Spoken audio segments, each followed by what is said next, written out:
Hello there and welcome to the English Language Club. It's Tuesday, so it's time for another Hangout. I am Colin Munro and this is my very good friend Tony Kulpa. How are you doing, Tony? Nice to be here. Have you had a good week? Very well. How about you? Very good too, yes. So, That's great. we've got 17 people already watching. That's really great. So let us know if you haven't already. Where are you watching from?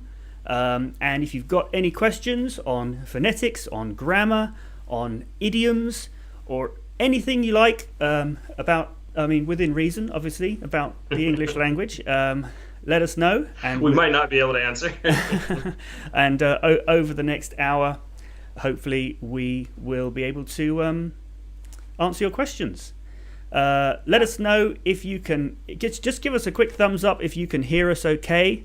Because as you will have noticed, if you're those of you who are regular English Language Club members will have noticed that we had a new intro this week. So technically things are a little bit different this week. Hopefully everything's going okay. So so I wanted to start just while we're waiting for some good questions to come in. Yeah. I wanted to start by talking about a conversation I had in my other job earlier this week with a guy called Mohammed, who I work with. He's from Spain, and he came to me with a question. And he said, "What is it? Is it okay to say, for example, I've been to New York last week, or I've been to New York last year?" And I said, no, that's not quite right. Obviously, you'll be understood. You're not going to be misunderstood, but it's wrong. It isn't quite right. So I thought it would be good to talk about the difference between the present perfect, which is what that sentence is, and the past simple. So because they are very similar in a way, even though the present perfect is a present tense, it refers to elements or things that have happened in the past, and that's why the present perfect is probably the most confusing and difficult to understand tense. But why is it wrong then to say I've been to New York last year? So like I said, it's a present tense, so we're talking about now.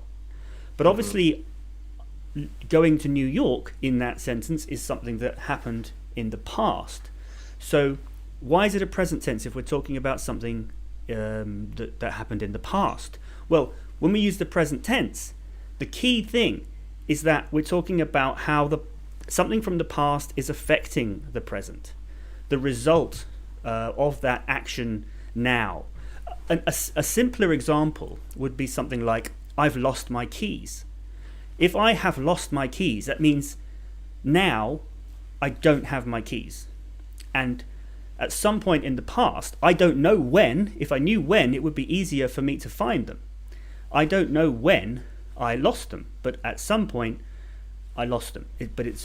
We don't know when, and that's not important. The important thing is now I don't have them. So I have lost my keys. So you can't say I've lost my keys yesterday, or I went to New York last year. I've been to New York last year, because you're not talking about that time in the past. You're talking about the present. So it's a bit strange though in the context of I've been to New York, because you are nothing's really changed. It's not like I've lost my keys where I don't have my keys. You're still you, and it's a long time ago. There's nothing. The result now, there is no result now other than the fact that you have the memory of going to New York. But that is enough. That's still we still use the present perfect to mean that you have that experience. So that is for you, Mohammed. Hopefully that is helpful, and hopefully it's helpful to some other people as well. Now, Tony, you've got a slightly different take on the present perfect. Well, I absolutely agree with the way you said it, and that's absolutely correct. The way I like to talk about the present perfect as it fits into the other tenses is a little bit different. But that whole idea that what makes the past perfect kind of its own unique thing is that it's talking about the result, like you're saying. It's talking about how the present has changed based on those actions, right? I have visited New York. Therefore, now I have memories of New York. I can tell other people about New York. I recognize street names when I see them on the news. This kind of stuff, right? That's the result that has how it's affected me. Another way of looking at it that to me especially kind of explains the difference between the past simple and the present perfect is this idea of when the action happened and how it happened, how it relates to now. So when we use the past simple, we're talking about the past and about an action that happened in the past. So if you want to tell someone about your trip to New York, you say, I visited New York, or I went to New York. Yeah. Not, I have been to New York, because you're talking about some time in the past.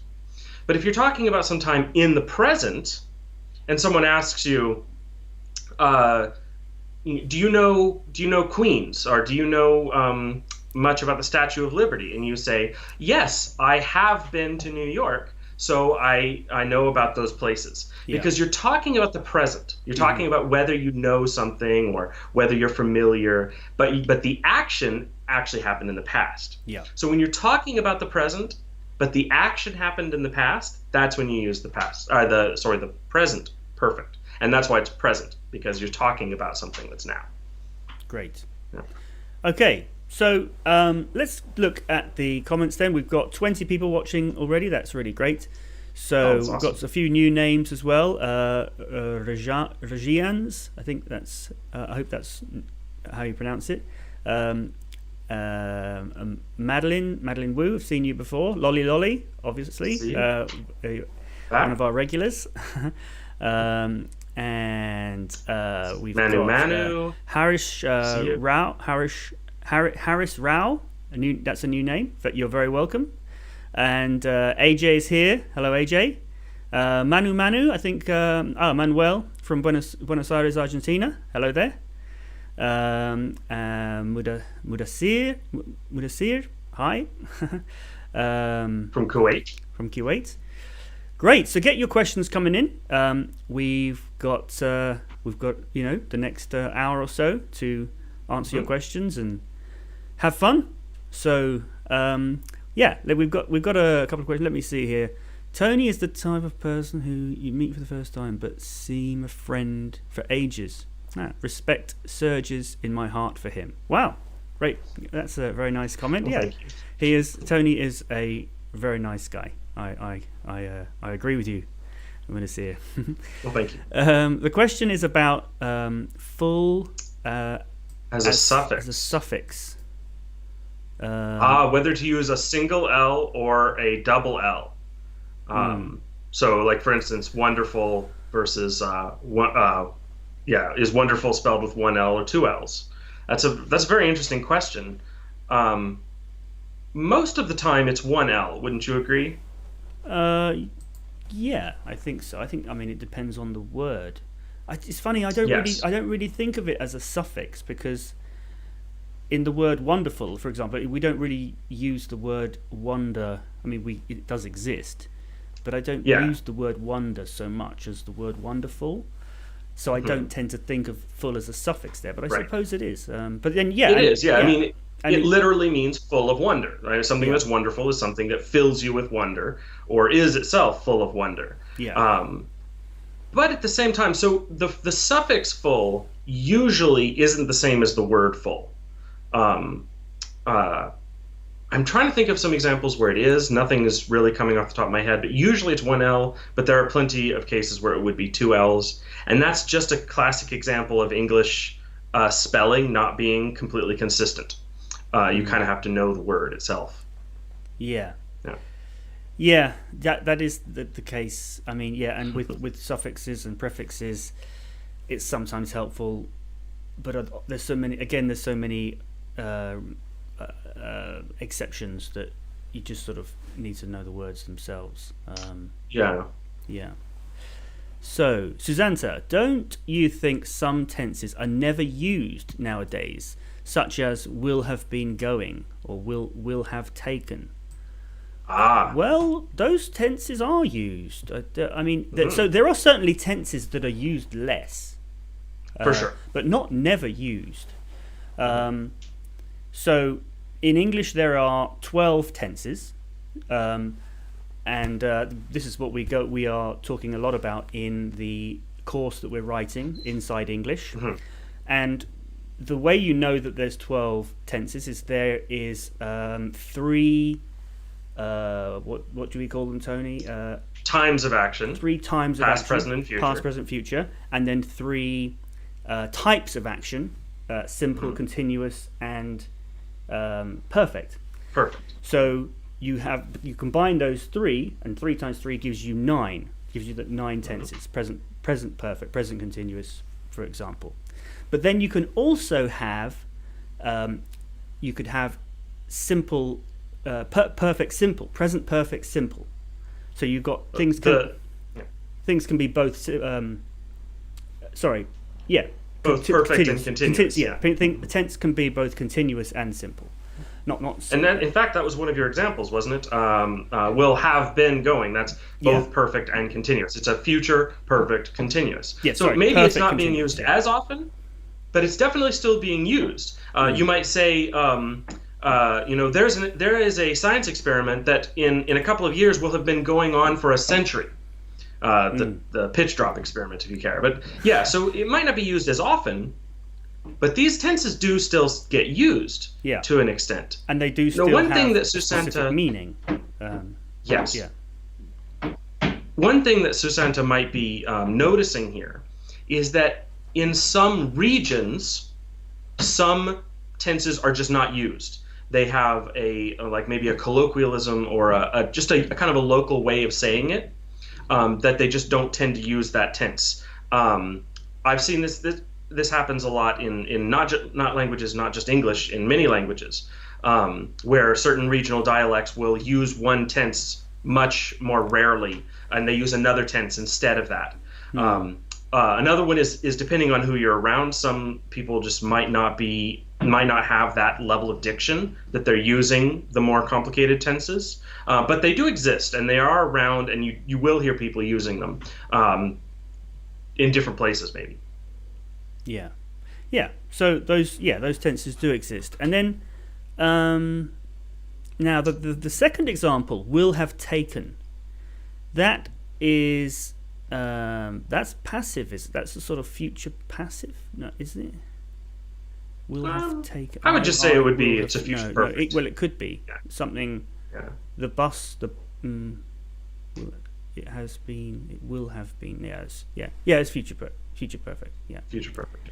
Yeah. But that does make it more complicated, because for each of those 12 tenses, you can put them in the passive, which will change it slightly, and so it makes it seem like you've got maybe an unusual tense that you don't see as often. And this is something that Colin and I actually talk about a lot. Is sometimes we'll come up with a very complicated sentence that uses a combination of tenses and passives to make it sound like something you maybe wouldn't say, even though it is technically something you can say in English. So this is also something that might lend you to think, well, a certain construction, certain combination of tenses just doesn't really happen. But it does. But maybe when you add the passive in there, it becomes even more uncommon. For example, you could say, in 1970, the house had been being built for 6 months.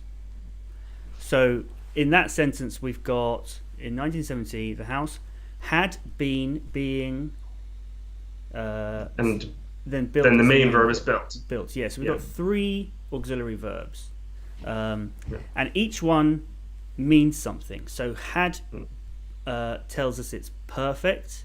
Been tells us it's continuous. Been is, I think, passive in this one. But then the next being is making it passive. Okay. Yeah. Could be. Yeah. One of them is B is there twice, right? One of them is making it passive, and the other one is making it continuous. Yeah, right. It had being. Yeah. So the first be is acting on the next verb, turning it into the ing form. So that is making it continuous. And then the second one, you're right. The second one is acting on the main verb, turning it into the past participle form, built. So we know that's what's making it passive. So as you can see, this can get pretty complicated, right? Yeah. But again, because you can just look at those three auxiliary verbs, and you can figure out everything you need to know about what's happening from those three auxiliary verbs. This is one of our big ideas in Inside English, is that no matter how complicated a grammar thing gets, you can always figure it out just by looking individually at each of those auxiliary verbs, and the pieces will all kind of fall together. Yeah. And each so there is a logic to it. Yeah, each auxiliary verb sort of acts on the next verb, whether that's the main verb or another auxiliary verb. Yes. So yeah, there is a rule. Although there's lots of exceptions, and people talk about so many exceptions to the rules and things.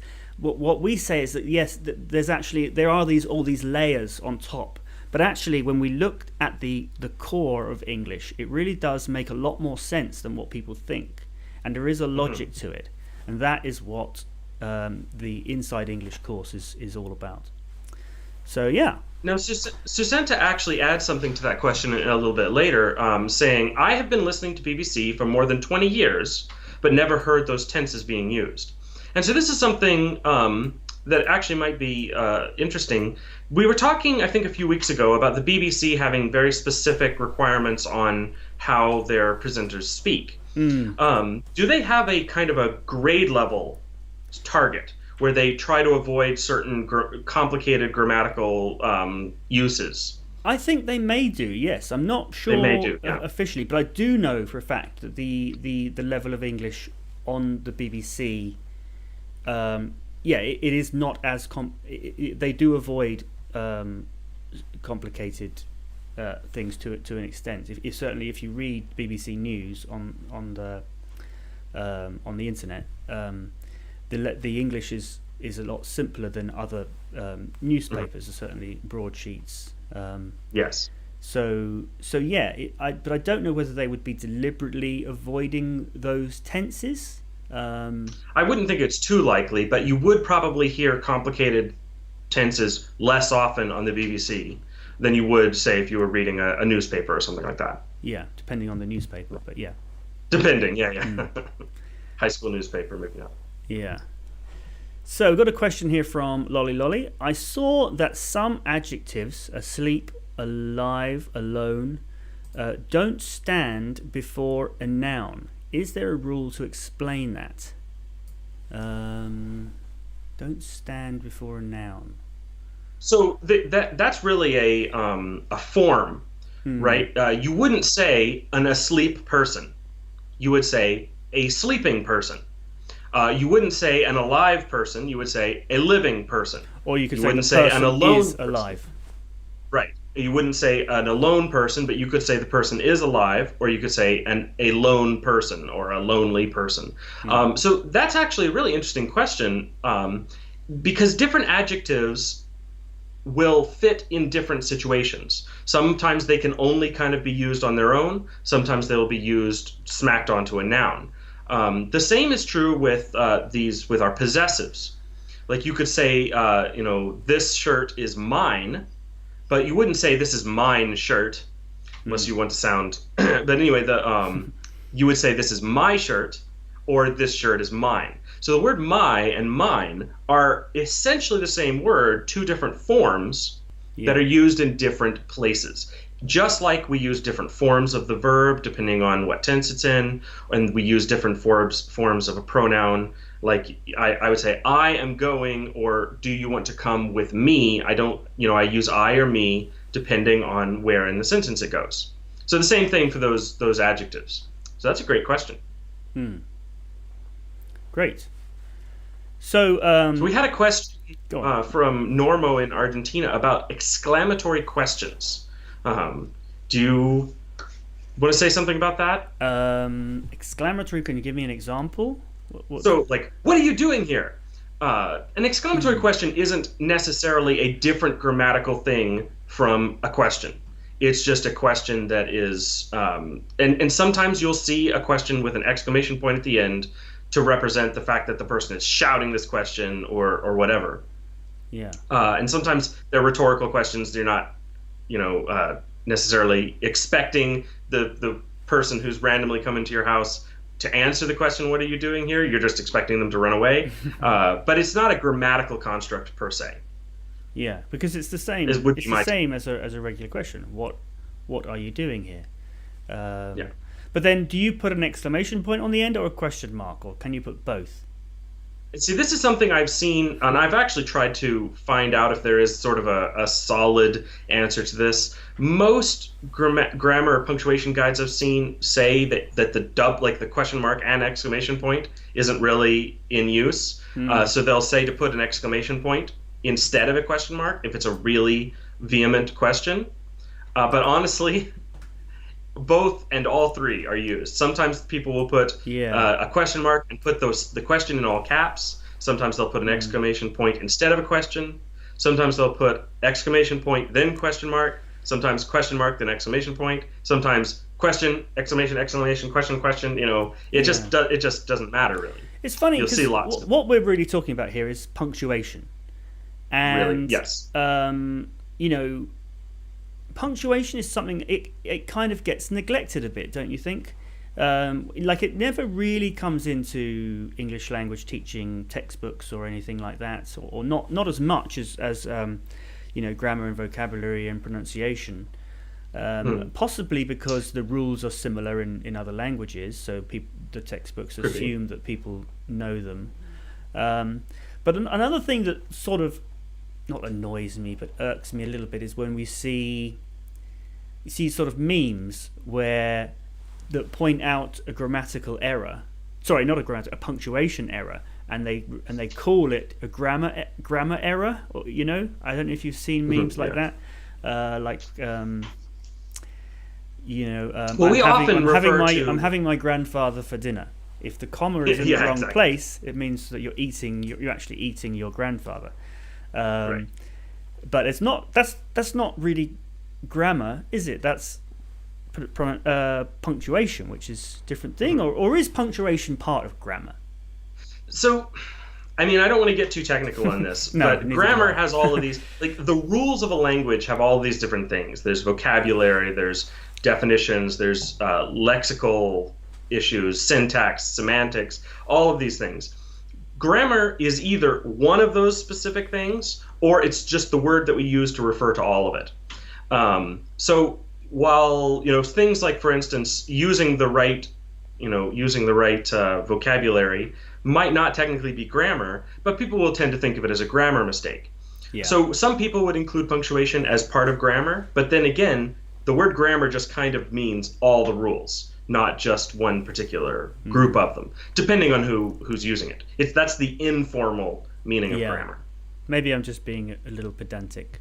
And to an extent, maybe so. But it is funny because punctuation mistakes are not as bad as actual grammar mistakes, because nobody thinks that you actually meant you ate your grandfather, except maybe if it's in a horror movie, right? So it's not as big of a deal, punctuation. For instance, the question of whether you should put an exclamation point or a question after a question that someone's shouting or a rhetorical question, is that going to in any way change whether people understand you? No. They're going to understand you regardless, but it might change the way they interpret it, right? They might change how strongly they see that question, right? I think Jorge brought up a rhetorical question like, what a wonderful car you have, right? You're not really asking a question in that case, but nobody's really going to be confused by that. Like, what a wonderful car, meaning like, no one's going to think, are you asking them whether they have a wonderful car or which car is wonderful? It's still understood that it is more of a statement than a question. So whether you put the question mark or an exclamation point there isn't going to change that too much. So punctuation is not as big of a deal, I think. Yeah, especially as when you come to spoken English, doesn't really obviously matter. Yeah. One thing that you will get with punctuation is if you learn English in another country and you move to an English-speaking country for university, then suddenly you'll have to write all these papers, and some professors, it depends on the discipline, will be very picky about punctuation. So for any of you that are in that sort of a situation, the key here is that punctuation in a university paper is not normal English punctuation. Every different, in the US or Canada, every different department will subscribe to one of a couple of different standards. So for instance, the APA standard is very common, and the MLA standard, there's one called Chicago style, and they each are a little bit different in terms of what, especially things like punctuation. Right. And so knowing proper punctuation is not going to mean that you will be able to get perfect marks for punctuation in these courses. You have to look up what style they're using. And this is actually just considered an important part of getting a university education, because, you know, depending on what field you go into, if you're writing as part of a newspaper or on a blog, or you're writing technical manuals for a manufacturer, they're going to have a style guide that they follow. So when you go into one of these courses, they expect you to learn how to follow a style guide. So that's a different thing.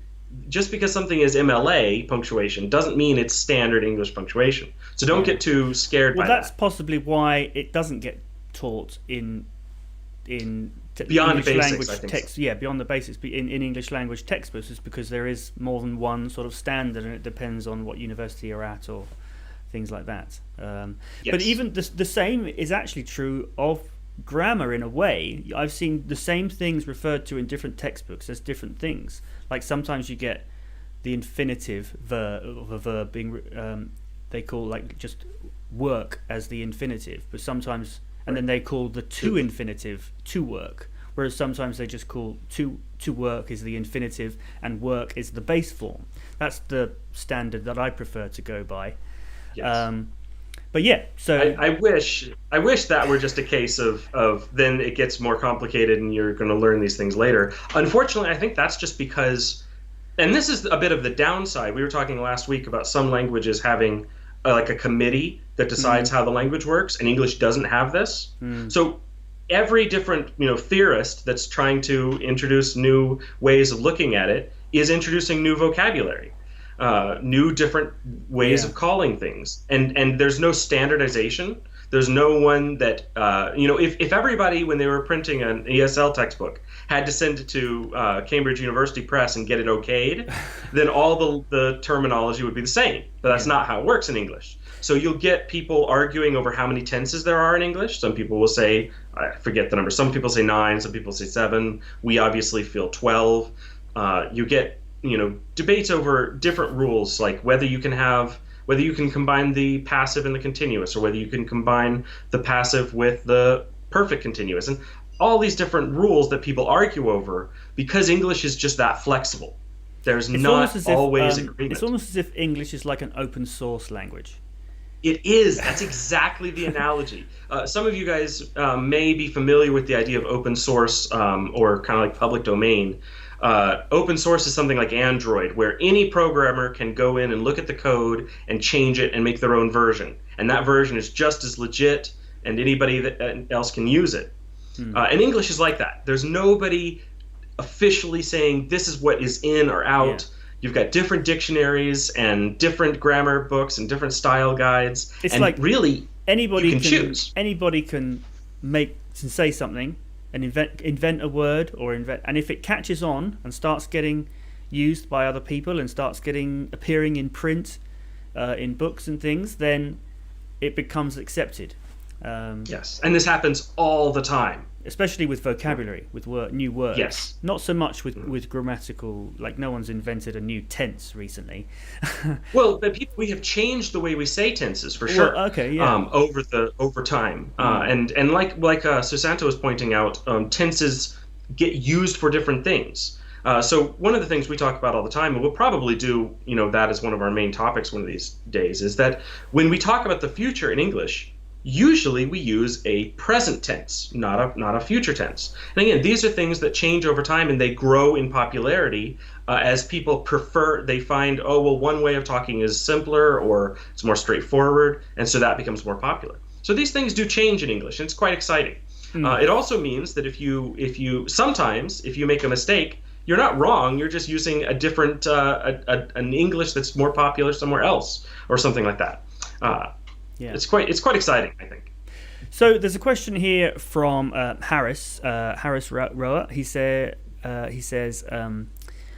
"I'm from Islamabad. Can you tell me a little bit about phonetics, specifically vowels and consonant use?" Well, that's a very broad question, so yeah, well, obviously phonetics is like the science of pronunciation. So it is examining from a scientific or academic point of view how we pronounce sounds, and it doesn't refer just to English.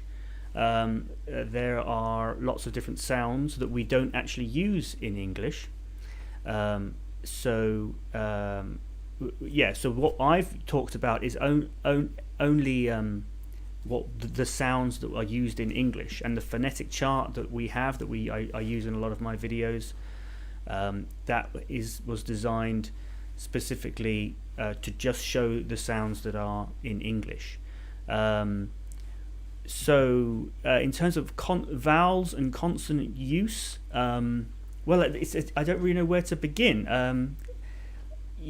So, I mean, if you look at the chart, I've talked about the chart before, and my video, phonetic chart explained, talks about all of the different sounds and why the chart is arranged in the way that it is. So check that out if you haven't seen that already. That would be the best advice. Yeah. So to start with. But briefly, there are 4 sections. You've got your actually, I've got the chart here. I'll just bring it up quickly, which means we'll lose Tony for a second. So you've got the green section, which is the vowel sounds. The lighter green and the ones with the dots, those are longer sounds, like where are we? E, and this is I, and oo. So those are longer sounds. And then we have and or. So yeah, the lighter sounds are in the lighter green is the longer sounds. But also, if you look at my mouth as I go through these, look, e, I, ooh. My mouth is going from wide to closed in as I go from the left to the right, and that's true on all the lines. I'll go for the last line now. The a, r, o. And as we go down, if I look at the first column, e, a. Here my mouth is just sort of opening. So you can see, so they're arranged in a way that relates to some way how your mouth is positioned as you say the sound. On the other side, you've got the diphthongs. So diphthongs are a type of vowel, but they're 2 vowel sounds that are pronounced within the same syllable. So we have ear, aya, for example. And then down in the next 2 sections, we have the consonants. So we have the paired consonants. That's these sort of lighter blue, and you can see they're in pairs. So we've got p or p and b, p, b. In each pair, you have 2 sounds where they're very, very similar in how they're pronounced, but one would be voiced. In this case, b, and p is unvoiced. So, but other than that, they're almost identical. And then you've got the single consonants down the bottom. So yeah, we use this to help us with pronunciation. I bring Tony back now.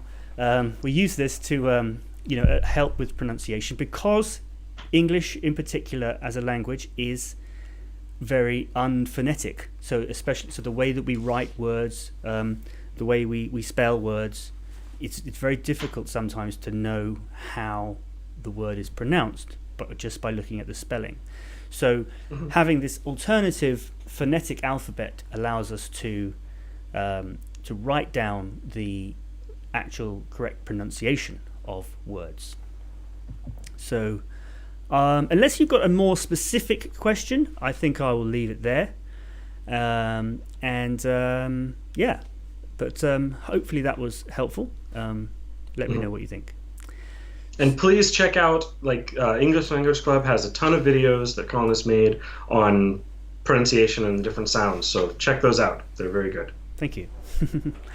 So somebody calling themselves Number One. Number One says, "Hello, hope you're both fine. I have one question. In English exams, I often miss something important because English is my third language. What's the best advice you give to read the question?" Tony, you're more of an academic than me, so what do you think there? Is there any... A lot of it depends on how much time you have, right? The universal hint or tip for taking exams is to slow down and make sure that you're not rushing past things, but you don't always have time. So then sometimes it's about tricks that you can use to make sure that you're not missing anything. One thing you could do is kind of take your pencil and follow along the sentence, and any word that seems like it's quite important, underline it. So that later when you're answering your question, make sure, did you take that into account? So maybe, so for instance, some adjectives or modifiers might completely change what the rest of the sentence is saying. So for instance, if you're reading a sentence and you come across the word might, or but, maybe underline it and make sure that you're taking that into account. So if a but comes in the middle of a sentence and you're treating the rest of the sentence like it's the same and not kind of opposite, because but means what's coming next is different, you might misinterpret the question. There's a couple of things. Generally speaking, slow down, maybe outline or take notes or underline things to kind of point out for yourself things that you don't want to miss. Yeah, I'd agree with that. And yeah, it also depends on not just on the question, but the actual, is it a listening exercise? Is it a reading exercise?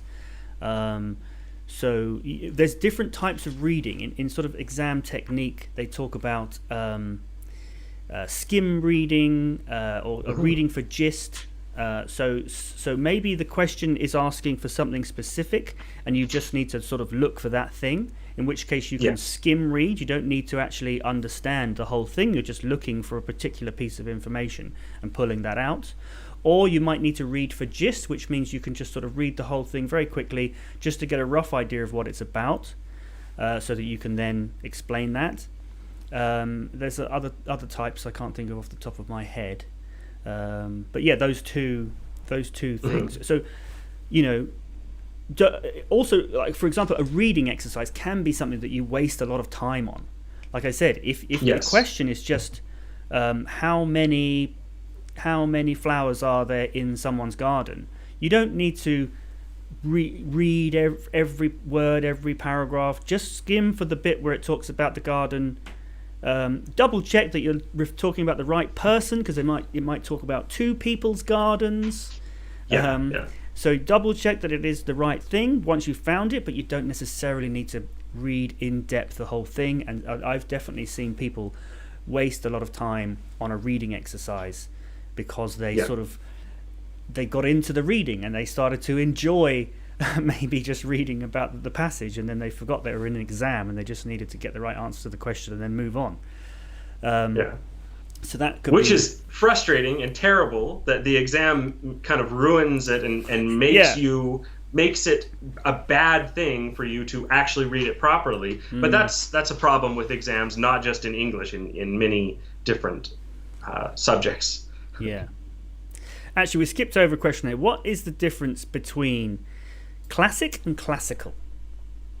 So this is an interesting one, because classical has a very specific meaning, but that meaning changes depending on what you're talking about. Whereas classic is something that's very broad. Classic is just, you're saying that it's something that is very good from the past. So a classic film or a classic book or a classic movie, you're just saying it's your opinion that it's great and it's well known from the past. Classical refers to very specific time periods. So, for instance, the Greek city-states, the Greek Empire, the Roman Empire was the classical period. In music, the classical period was the time of Beethoven. So classical usually refers to a specific time period, but it's going to be different in art or music or architecture or politics or whatever. Whereas classic is just general, and you're talking about something from the past being good. Yeah. So are they both? But the word classic comes from the word classical because we think of things that have been designated classical as being good. Isn't it the other way around? That classical comes from classic because classic's got the "cul" as a suffix on the end, or is that? Well, the modern term classic does. Classical comes from a root that sounds more like classic to us, but the word classic is much less, much newer, at least in English, than classic. I might be wrong about that, but that is a good point. Not all words but also add suffixes as they add meanings, because oftentimes they shorten over time because they're easier to say. Now, isn't also classic that they can both be adjectives, but classic could also be a noun. You can say that is a classic. You can say yes, it can be used substantively. Many nouns can. Yeah. So, but classical, you can't say that is a classical. No. That is a classical piece of music, but classical on its own, you can't say that. So that's a difference there. Yeah. Okay, so Saima Khan says, what's the difference between will have and would have? Finally, a subjunctive question that's an easy answer, because comparing it to a non-subjunctive. Will is, so would, or things like might or may, are statements of that you're not 100% sure. It's a possibility, or it's maybe a probability, or it's one option, but it's not definite. When you use a word like will or may or should or could, you're introducing the idea that it might not be happening. That doesn't mean that when you say will, it's hypothetical. Yeah. That doesn't mean that when you say will, you're saying this will 100% happen. It just means you're not really talking about it as if it's a hypothetical. So when I say, we'll be here next week for our next week's live cast, obviously there are ways that could not happen. But we're not talking about that as a hypothetical. Whereas if I say, we should be here next week as long as nothing goes wrong.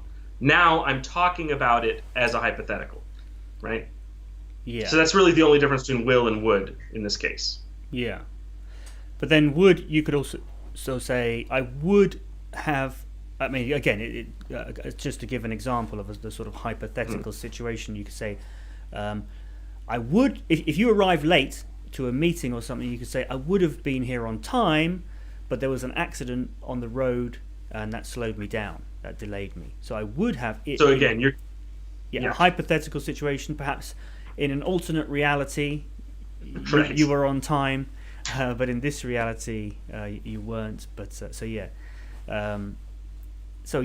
would have. So it's funny. We sometimes use the past tense like that of certain words so I think auxiliary verbs to give that idea of a hypothetical situation, an alternate reality, an alternate situation. We do the same thing with conditionals. If I were you, obviously I'm not you, and I'm never going to be. But if I were you, it's a hypothetical situation. Right. Yeah. So I think that's the key to this question, really, because will have and would have. The only difference is would is the past tense of will. So normally you're then using it to indicate that you're talking hypothetically. Yes. Yeah. Bal says, is there any tip to pronounce the flap T in the American way? What's the flap T?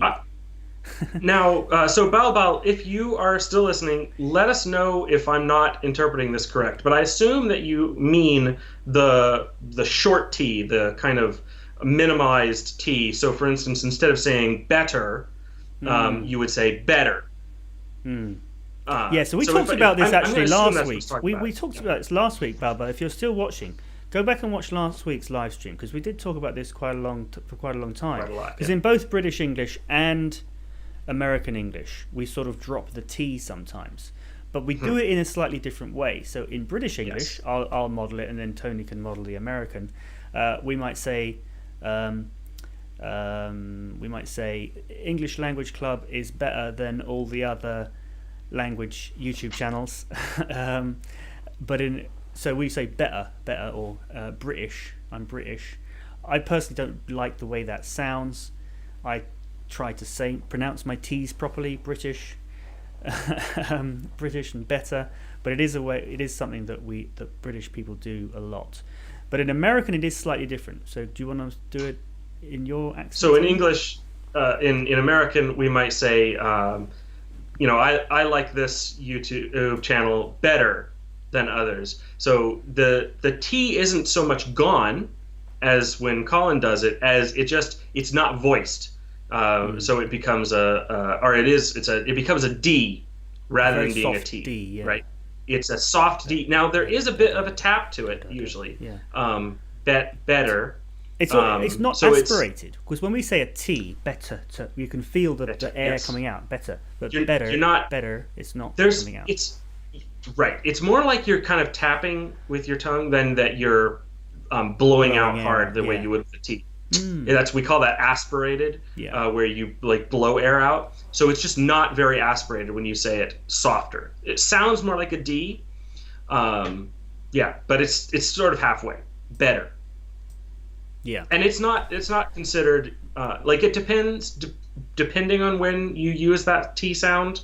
Sometimes it will sound like you're not saying the word right, but in certain words it's usually fine, like better. In fact, I'd say that people say better with that kind of shortened T more often than with better, at least in American English. Yeah. Yeah, great. So let's see what other comments we've got. Jorge Lopez says, I think the future perfect is used like this way. By the end of the year, I will have taken 2 English courses. So that's a good example of a tense that has more than one auxiliary verb.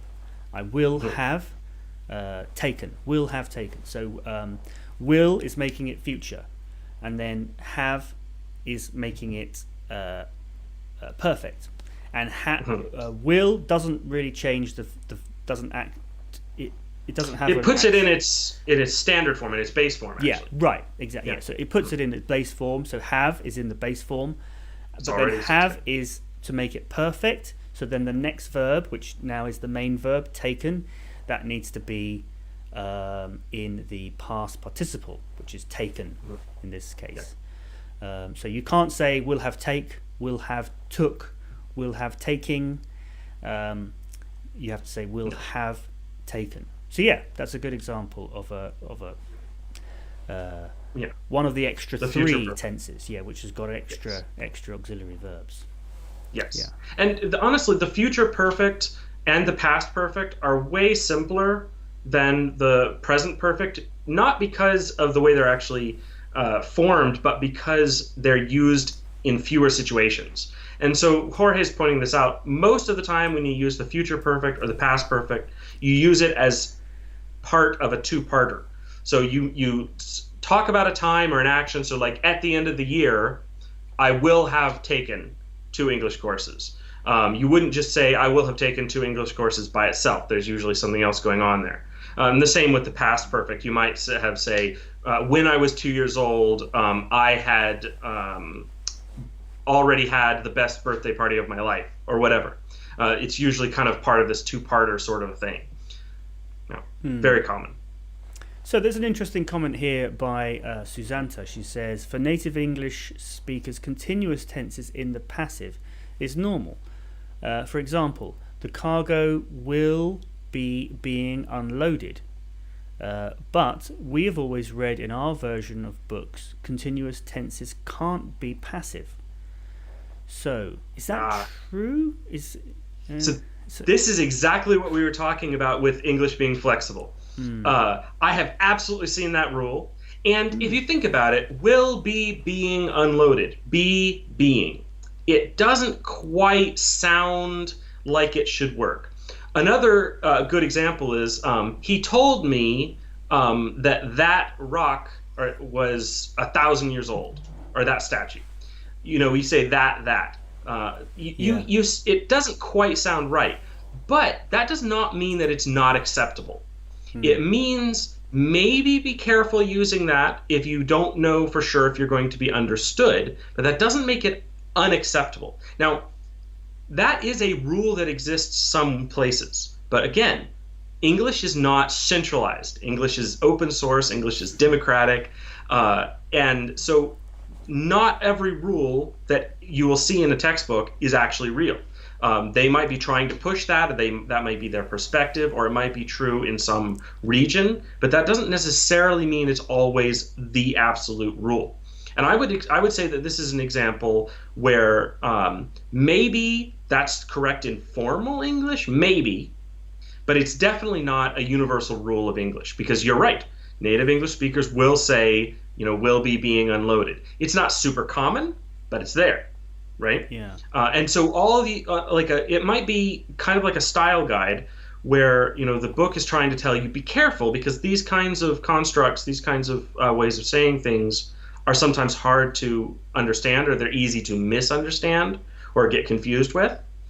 So it's good to think about them, but saying that they're just not, they don't exist, or that they're wrong is silly. Yeah. But that's a great question. Yeah, great question. I'm surprised that there are books that say that we've always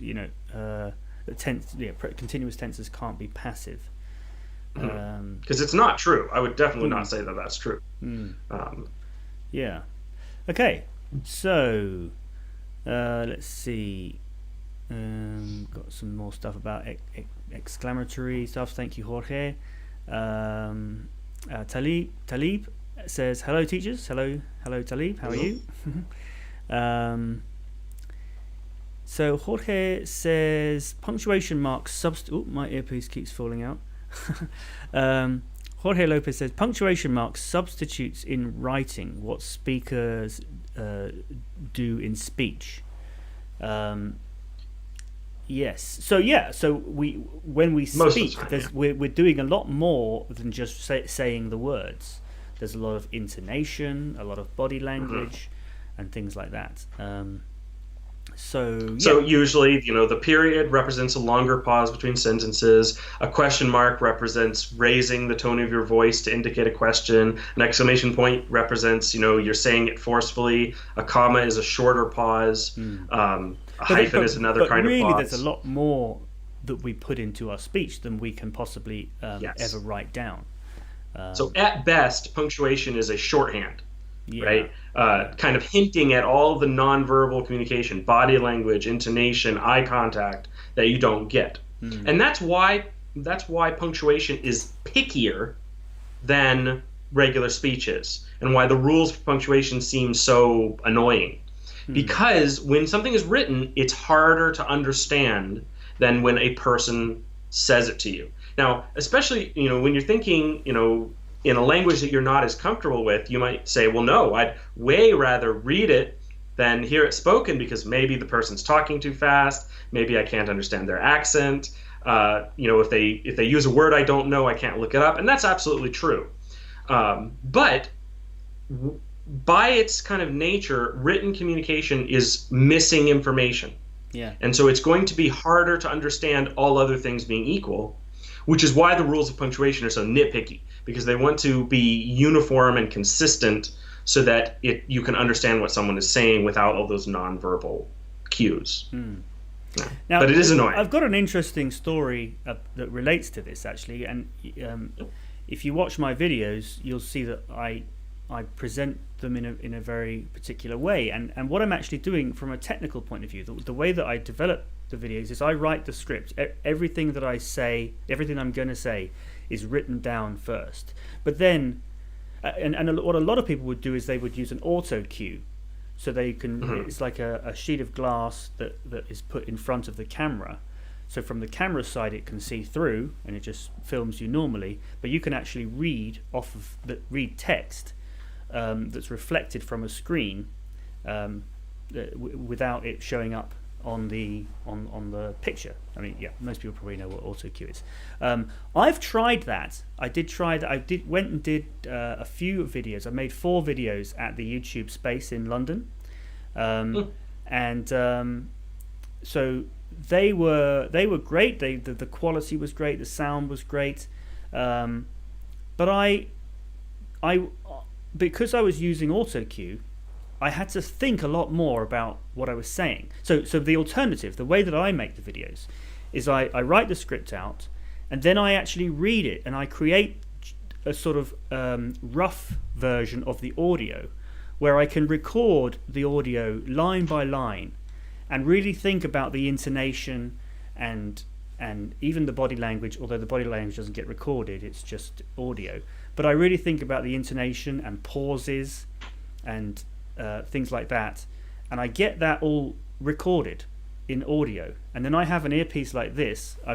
When I do the videos, I normally just have one, and I try and face a little bit this way so that you can't see it so well.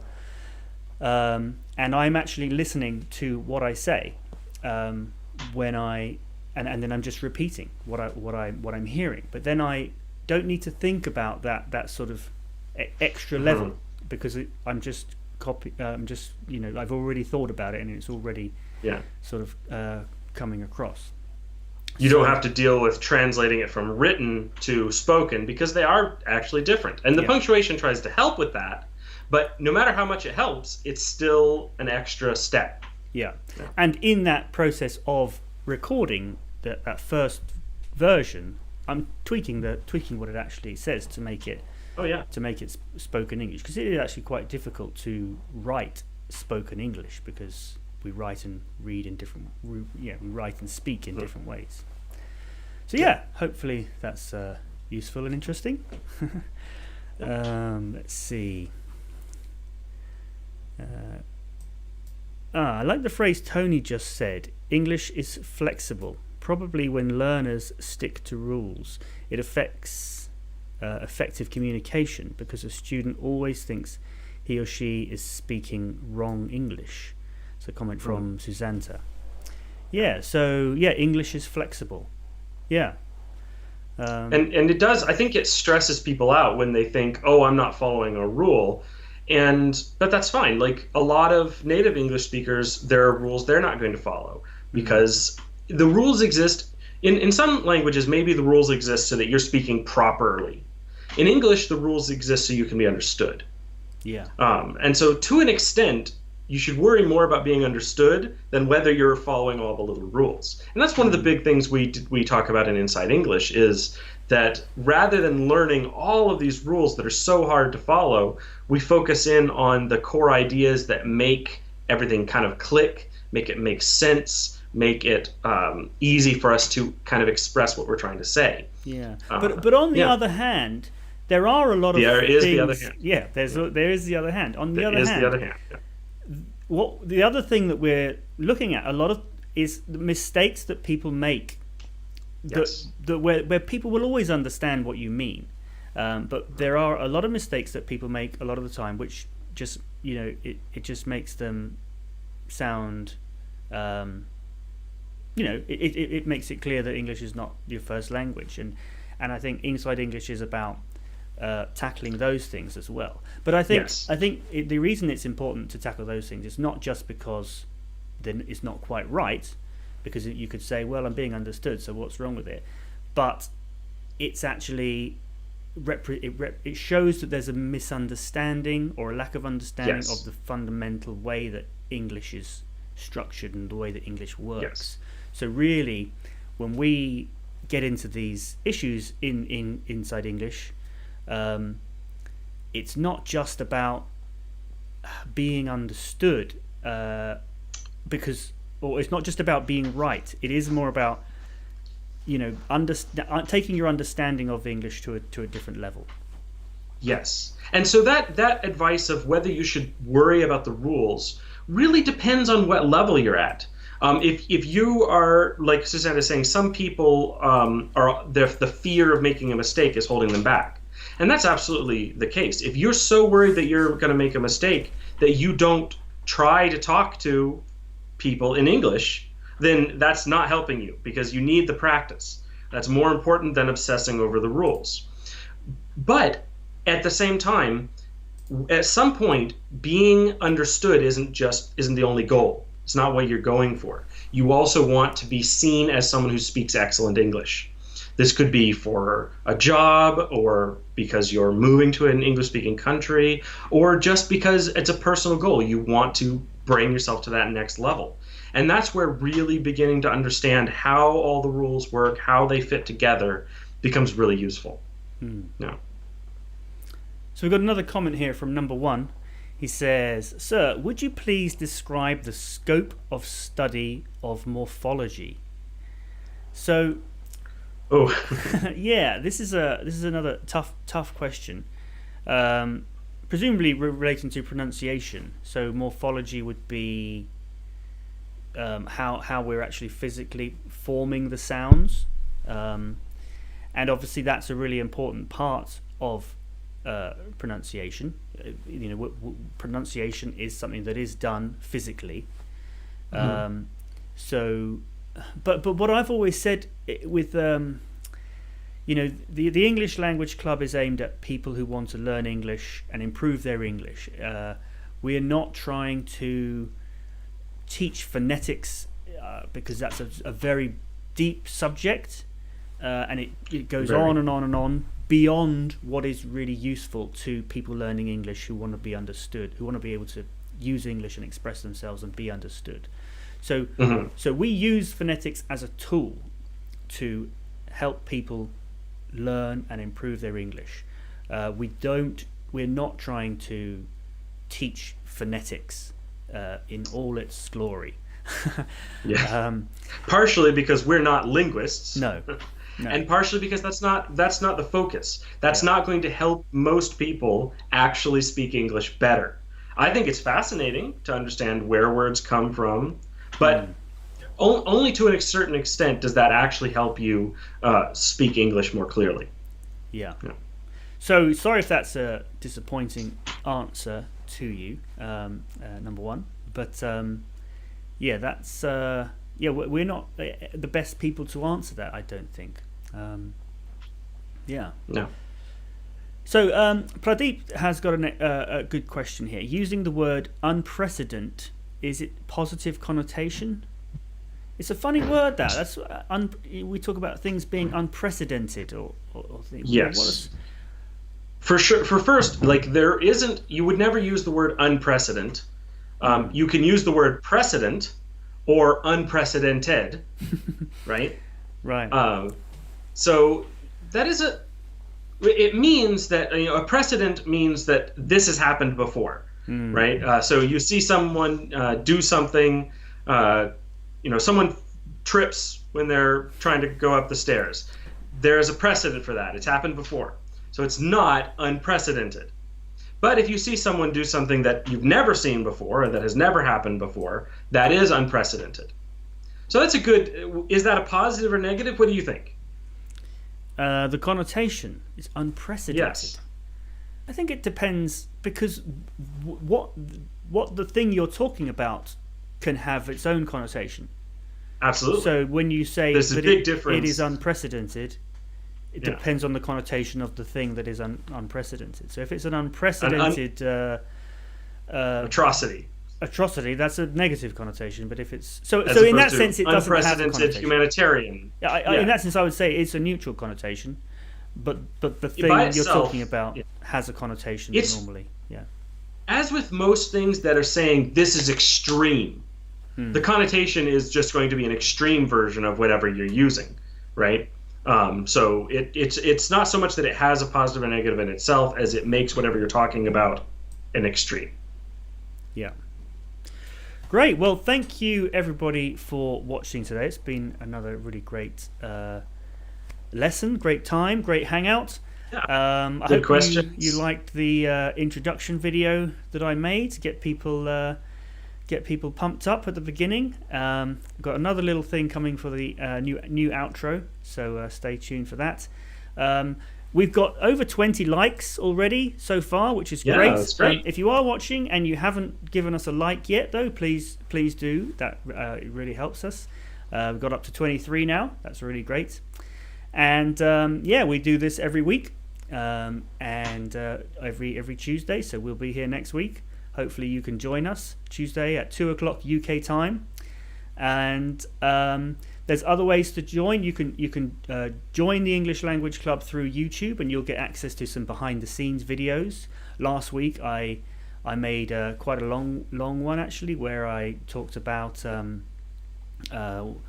where we're at with the Inside English course and the live streams, and it's actually the first video that I made with my new camera, which I am going to be using to make the new videos for the course, because that's going to be all in 4K. But yeah, and obviously make sure you're subscribed. Make sure you hit that bell icon so you get notified when we make new videos. If you go to my website, you can join the mailing list.